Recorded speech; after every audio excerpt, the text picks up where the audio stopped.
Tom Panos here, coming to you live on Insta, live on Facebook, and you're going to forgive me because I've got no microphone attached to my mobile or my iPad, and the lighting is pretty shit. And just a big hello, and I'm going to wait for this audience to build up. And the reason why the lighting is shit is I'm in my bedroom that I was brought up in from the age of 5. This is the bedroom. Hey everyone, Insta, Facebook. So I'm hoping that this lighting and this sound's going to be tolerable and bearable, but I'm actually filming from my family home, being where my mum and my dad still own that family home where I was brought up in Canterbury Bankstown area, Belmore. And the reason I'm filming here is I've been living in this house for the last 1 week. I moved into my family's home whilst we prepare for the funeral and burial of my brother. And I just wanted to let you know that it is a very big night tonight, because tomorrow, my friends, is my brother's funeral at 10:30. So just giving you a little bit of context to what actually happened. In August last year, my 44-year-old brother, who is my only sibling and the closest person I've had in my life since I was born, he has no children, and we pretty much, it's just been the two of us in terms of from day one. He got diagnosed with gastric cancer out of the blue in August, totally unrelated to the cancer that I once was diagnosed with. And unfortunately at the time, they said it was incurable and inoperable, and it was stage 4, and there was nothing that could be done. That was in August in 2017. Good evening, Phoebe. Good evening, Lisa. Good evening to everyone. And what I did is, over the next 12 months, we went and got a number of opinions, had 3 opinions in total, all said the same thing. I even looked at self-funding. For those of you that don't know what self-funding means, self-funding is when there is no drugs available on PBS, the public benefit scheme system, that if you've got the financial capacity, you can actually buy drugs yourself that have got an indication that they may be successful. And we looked at those, offered millions of dollars towards that, but to no avail, and was told that if it wasn't good enough for Steve Jobs, it wouldn't be good enough for my brother, who, whilst he didn't have pancreatic cancer, he had stomach gastric cancer, and it is pretty much like stage 4 is not fixable. He lasted 12 months and he passed away on Tuesday. And I have to say to you that my brother, which many of you don't know, he wasn't in real estate. Just a couple of things. Now, I'm biased, right? Because he is my brother. But if you were to ask 100 people that knew my brother, they would say about my brother George, number one, is that he was one of the few people, he was one of the few people on this planet that I know that did not care that someone did better than him. There was not one cell of envy. He, in fact, to the contrary, was happy that other people were succeeding, whether they were succeeding in business, in their music, in any area of their life. He had this disposition that he had no issue about people being better than him.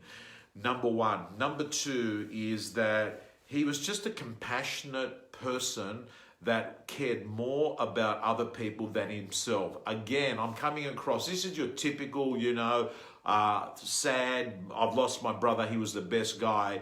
But if you ask anyone that knew him, they would say that this guy here was humble. I mean, to the point, like, I find it ironic that a lot of the times that I work in the self-development industry, which says to people, you know, aspire to be this, he would struggle with the concept that people would need to read a book to say, be humble. He didn't think that people were not humble, right? If you can understand the kind of mindset. Even when it came to money, at one point I said, listen, I need to fix up all these bills. And he said to me, I don't know whether I've got enough money. Yet he had heaps of money in his bank account. He was totally disconnected to anything of financial in terms of money and life. So a couple of other things that I want to share with you. Tomorrow is his funeral, by the way, at 10:30 at Belmore All Saints Church, Greek Orthodox Church in Belmore at 10:30. And I know that there is just a lot of people attending that service, normally finished by around 11:15. So where is Belmore, by the way? It is near the Canterbury Bankstown Bulldogs Football Club, which, by the way, is not the best club in the world. It's a pretty shit club. But it is the club that I was brought up in my area. I, in fact, am a West Tigers supporter.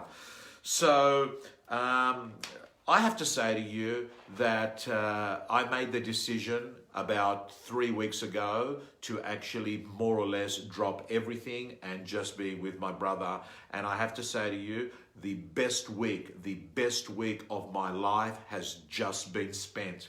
He moved into Concord Palliative Care, and I have to just praise that place, the people there, the compassion of the palliative care people there. They actually make real estate people look really, really bad, to be honest with you, because here's a group of people that sit there and they listen for the feeling. They listen with empathy. What they listen is not listen with the intent to respond. They listen with the intent to understand. And I took so much away from those beautiful people, and I forever be indebted to Concord Palliative Center, because that week they allowed me to lie next to my brother with a bed, and we spent 7 days and we said things to ourselves we had never said to each other. And that, my friends, is one of the best things that has ever happened, the best thing that has ever happened in my life. The ability to have an egoless conversation, a real conversation where we actually spoke about how we truly felt about our connection and our life together. Now, gang, may I say to you, how do you handle a terminal diagnosis? How do you handle a terminal diagnosis? Here's my advice. Number one, accept everyone is terminal. That's the first thing. Do you realize, even you watching this video right now, you are terminal. You are not going to die. You're definitely going to die. So number one, accept it is inevitable. Number two, get your financial stuff in order. It gives you a sense of relief that there's a layer of complexity that is all safe. So may I say to you, that is another step that I think helps you handle a terminal illness. The third thing that helps you handle a terminal illness is to always understand it was always going to happen. You see, my brother was born on the 4th of February, 1974. And on that day, a code was written. And that code was that he would have light brown hair, slightly curly, that he would actually grow up into a fine young man. And at some point, at age 44, in fact, he would leave this planet. So in fact, that code was written from day one. So there was no point sitting there fighting and saying, hey, how unlucky is that? No. He was fortunate, and I was fortunate, and my family were fortunate, because he was the 1 in 400 trillion that came onto the planet. And we ended up getting 44 years of him in our life. So we're fucking grateful, because a lot of people didn't even get to that. That's the first thing. The second thing is, I'm also grateful because what actually happened is his departure was not one that was sudden, which it allowed for us to have an ending with meaning. We had 11 months. By the way, may I say to you, I didn't actually take out a sledgehammer and tell my parents there was zero chance of survival, and that's what I was told by 3 specialist gastro people. They said there's no chance he's going to survive. So it was never, ever going to be anything but that. But gang, what I had to do is use what I call vendor management on parents. So I became the parent manager, where I gave it to them in small micro increments. And I have to say to you, today, I look at the way my mum and my dad and my family behaved, where we had to see his dead body that had been put in a freezer, and that's part of our culture today at 5 o'clock. And I have to say, you know what I saw? I saw a physical body there, but I know that the actual soul and the spirit was not there. The fact the body was there, that body there was just empty in a casement, right? That had been tidied up to look okay for the funeral. He'd lost a lot of weight, but they'd actually touched him up, the funeral parlor. But in fact, it was empty in terms of soul. And the reason why is, as you know, that I am a very spiritual person, and I believe that he came on this day, and the story was written that he would be departing in last Tuesday, which was the day that he left the planet, the 14th of the 8th. And he came in on the 4th of February 1974. So what am I saying? One of the best ways to handle anything of this nature or any major crisis is to understand it was always going to be. So where do we go from here?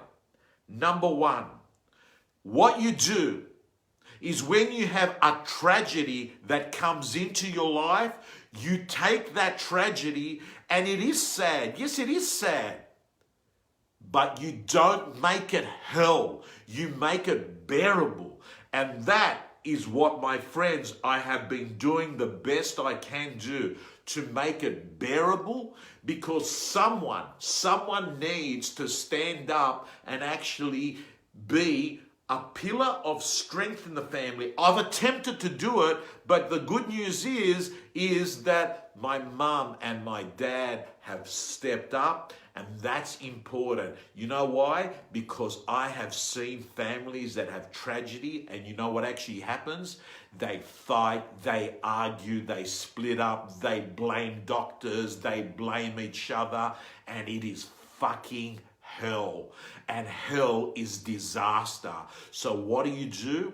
You make it bearable and you reduce suffering.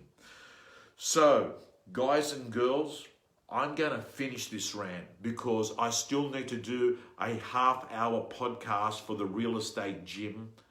And then I want to go to sleep because we've got a big day.